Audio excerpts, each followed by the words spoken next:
Have you ever found yourself in a situation so dire, so overwhelming, that escape seemed impossible? A moment when the odds were stacked so high against you that survival itself felt like a miracle? History is filled with such moments, instances when nations, communities, and individuals stood at the precipice of destruction, only to be pulled back from the edge by what many would call divine intervention. One such moment occurred in 701 BCE, when the mighty Assyrian army, led by King Sennacherib, surrounded Jerusalem. The small kingdom of Judah seemed destined for annihilation. With 185,000 soldiers camped outside the city walls, the Assyrians were poised to add Jerusalem to their long list of conquered territories. The citizens inside the walls prepared for the worst, watching as the most powerful military force of their time prepared to devour them whole. And yet, morning came, and the Assyrian camp lay silent. According to historical accounts, something decimated the Assyrian forces overnight. The Bible attributes it to the angel of the Lord, while some historians suggest a possible plague. Whatever the cause, Jerusalem was spared in what appeared to be an impossible deliverance. It is against this backdrop of national memory, this cultural experience of deliverance against impossible odds, that we can best understand the powerful words of Psalm 124. A song of ascents, attributed to King David, but resonating through Israel's history with renewed meaning during times of crisis. Let's explore this remarkable psalm now, a mere 8 verses that capture the essence of gratitude for divine protection in the face of overwhelming threat. If the Lord had not been on our side, let Israel say, if the Lord had not been on our side when people attacked us, they would have swallowed us alive when their anger flared against us, the flood would have engulfed us, the torrent would have swept over us, the raging waters would have swept us away. These opening lines paint a vivid picture using the metaphors of being devoured alive and drowning in floodwaters, imagery that would have resonated deeply with the ancient Israelites.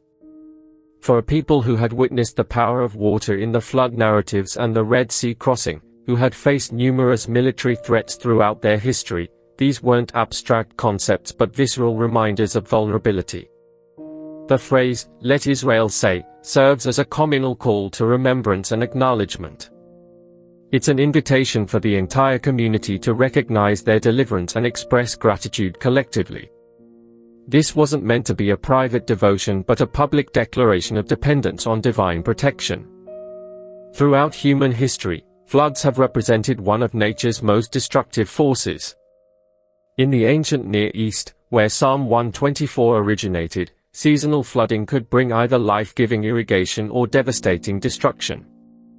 The Jordan River, while not as mighty as the Nile or Euphrates, could still overflow its banks during the spring thaw, transforming from a life-sustaining water source to a dangerous torrent. When the psalmist speaks of floods that would have engulfed us and swept us away, he's drawing on a primal fear familiar to his audience. These weren't just poetic flourishes but references to real dangers that threatened existence itself. The Hebrew word, shataf, translated as swept away, carries connotations of being washed away with overwhelming force, leaving nothing behind, complete obliteration. The psalm continues with another powerful metaphor, praise be to the Lord, who has not let us be torn by their teeth. We have escaped like a bird from the fowler's snare, the snare has been broken, and we have escaped.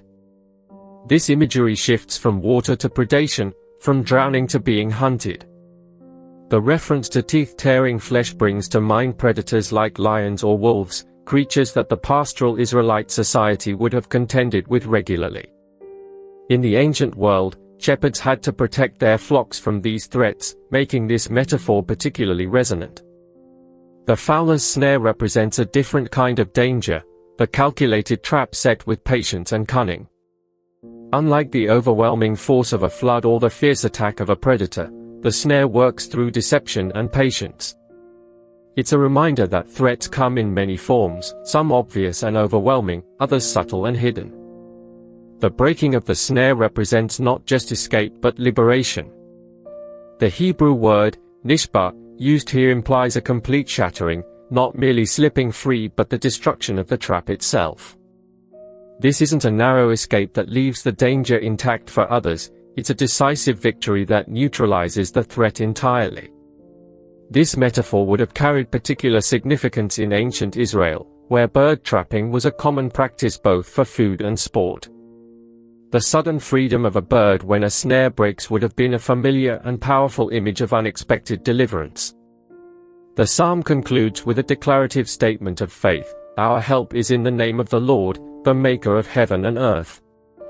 This final verse anchors the psalm in the fundamental theological understanding of ancient Israel, that their God was not merely a local deity or a spiritual concept but the creator of everything. By invoking God as maker of heaven and earth, the psalmist places their deliverance in cosmic context. The same power that formed the mountains, set the stars in motion, and established the foundations of the earth is the power that comes to their aid. The reference to the name of the Lord carries special significance in Hebrew thought. In ancient Near Eastern culture, a name represented the essence and character of a person or deity. To say, "Our help is in the name of the Lord," was to claim reliance not just on divine power but on the very nature and covenant faithfulness of God. To fully appreciate Psalm 124, we must understand its historical context. While traditionally attributed to David in its superscription, many scholars believe this psalm, like other songs of ascents, Psalms 120 to 134, was compiled during or after the Babylonian exile, a period of immense national trauma for Israel. Between 597 and 586 BCE, the Babylonian Empire, under King Nebuchadnezzar II, besieged Jerusalem multiple times, eventually destroying the city and its temple and deporting much of the population to Babylon. This catastrophic event threatened not just Israel's political existence but their religious and cultural identity as well. After approximately 70 years of exile, when the Persian king Cyrus conquered Babylon in 539 BCE, he permitted the Jewish people to return to their homeland and rebuild. This unexpected turn of events, the fall of the seemingly invincible Babylonian Empire and the opportunity to return home, appeared to many as divine intervention similar to those remembered in their sacred texts. The songs of ascent were likely sung by pilgrims as they literally ascended toward Jerusalem for religious festivals. With each step up the hills surrounding the holy city, these songs reminded the worshippers of their history, identity, and relationship with God. For a people who had experienced exile and return, Psalm 124's themes of deliverance from overwhelming threat would have resonated with particular power. The themes expressed in Psalm 124 are not unique to ancient Israel. Nearly every culture has stories of deliverance from impossible situations, whether through divine intervention, heroic action, or unexpected fortune. From the Greek myths of Theseus escaping the Minotaur's labyrinth to Native American tales of survival against overwhelming odds, humanity seems universally drawn to narratives where the seemingly doomed find salvation. What makes Psalm 124 distinctive is its unambiguous attribution of deliverance to divine action. There are no human heroes in this psalm, no clever strategies or lucky breaks, only the recognition that without divine help, destruction would have been certain. In our contemporary world, where natural disasters, political upheavals, and personal crises continue to threaten human flourishing, Psalm 124 offers a framework for processing experiences of deliverance. Whether one attributes survival to divine intervention, human resilience, scientific advancement, or some combination thereof, the psalm invites reflection on those moments when destruction seemed inevitable yet was somehow averted. Consider the countless testimonies from disaster survivors, those who narrowly escaped tsunamis, earthquakes, fires, or floods. Many describe their survival in terms remarkably similar to this ancient psalm, speaking of waters that nearly engulfed them, predators that nearly devoured them, and traps they somehow escaped. The psychological impact of such narrow escapes often leads to profound gratitude and a re-evaluation of life priorities, precisely the response modeled in Psalm 124. The psalm's enduring appeal lies partly in its recognition of human vulnerability. In an age of technological advancement and medical breakthroughs, it's easy to develop an inflated sense of security and control. Psalm 124 reminds us that despite our best efforts at self-protection, there remain forces, both natural and human, capable of overwhelming our defenses. This acknowledgement of vulnerability isn't meant to induce fear but to cultivate humility and gratitude. By recognizing the moments when we have been preserved despite overwhelming odds, we develop a perspective that values each day as a gift rather than an entitlement. Another significant aspect of Psalm 124 is its communal nature. While modern Western spirituality often emphasizes personal experience and individual relationship with the divine, this psalm frames deliverance as a collective experience. If the Lord had not been on our side, let Israel say, invites not isolated thanksgiving but communal acknowledgement. Throughout history, communities that have survived existential threats often develop stronger bonds and collective identity. From the Jewish experience of the Holocaust to indigenous communities preserving their culture despite colonization, shared survival creates powerful connections. Psalm 124 gives voice to this communal experience of preservation against the odds. The metaphor of the broken snare deserves further exploration. In addition to its literal meaning in bird hunting, snares in biblical literature often represent oppression, entrapment, and the schemes of enemies. Psalm 91 verse 3 uses similar imagery, "Surely he will save you from the fowler's snare and from the deadly pestilence." Breaking free from a snare isn't merely escaping danger but overcoming oppression and constraint. For communities throughout history who have faced systematic persecution, from enslaved peoples to religious minorities to political dissidents, the image of a broken snare represents not just survival but liberation and justice. The psalm concludes by anchoring hope in the name of the Lord, the Maker of heaven and earth. This cosmic perspective places human struggles within the context of a created order with purpose and meaning. For believers, this offers reassurance that their lives unfold within a universe governed not by chaos or malevolence but by the same power that structured existence itself. Even for those who may not share the theological framework of ancient Israel, this concluding verse invites reflection on what ultimate realities provide foundation and meaning to human experience. What principles, values, or truths serve as bedrock when everything else seems unstable? The relevance of Psalm 124 extends beyond religious contexts into broader human experience. Consider the cancer patient who survives against medical odds, the refugee who finds safety after a perilous journey, or the community that rebuilds after devastating natural disaster. All share the experience of confronting forces that threaten to overwhelm them completely, yet somehow finding a path through.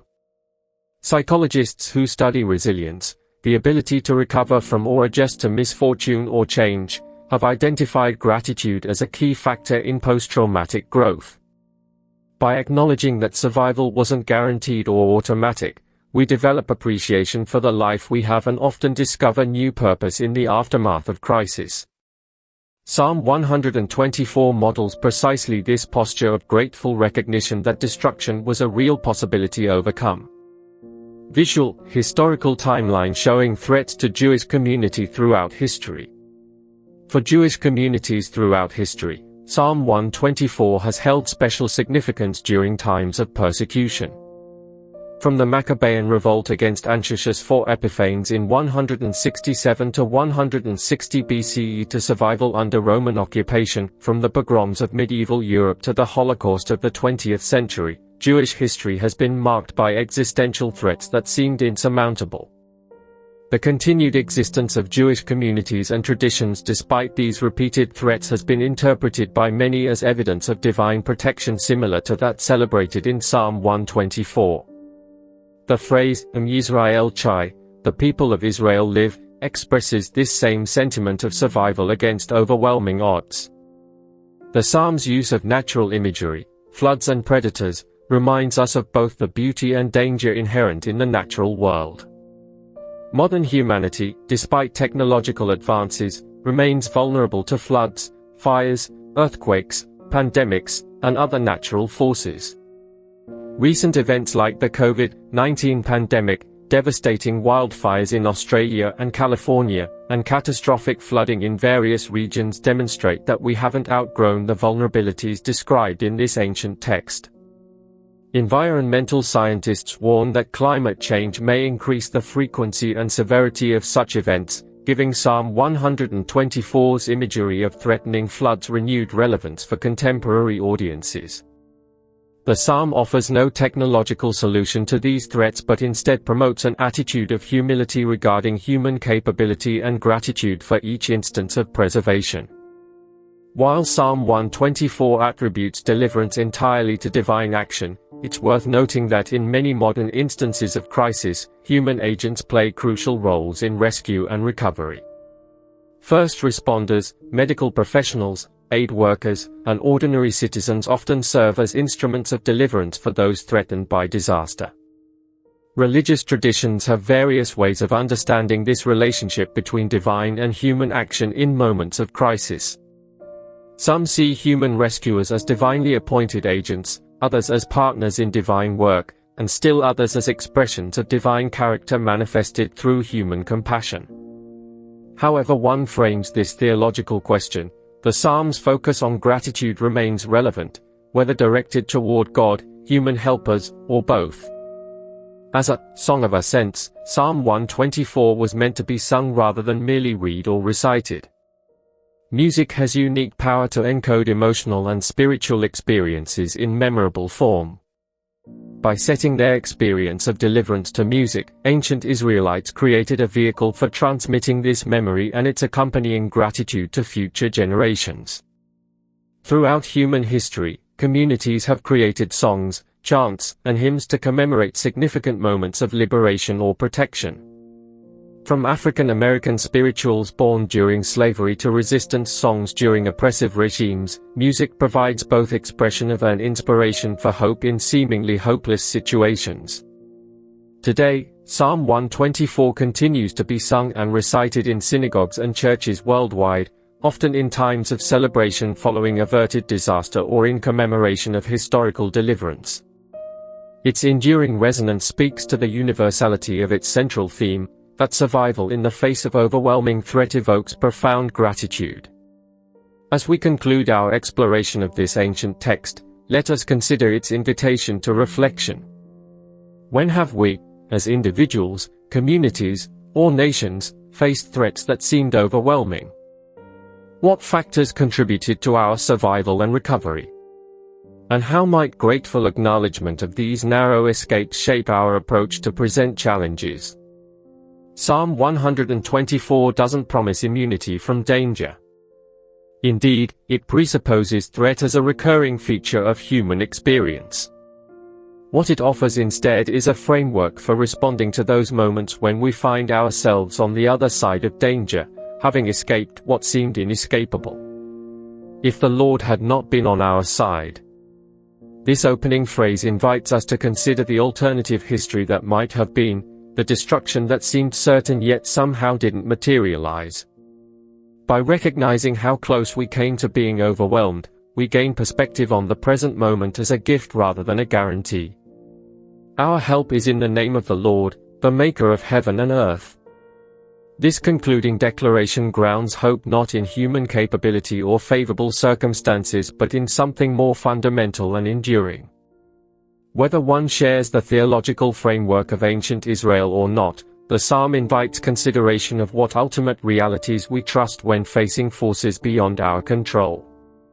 In a world still marked by natural disasters, political upheavals, pandemic threats, and personal crises, Psalm 124 continues to offer its ancient wisdom, acknowledge vulnerability, recognize deliverance, express gratitude, and anchor hope in something beyond the shifting circumstances of human experience.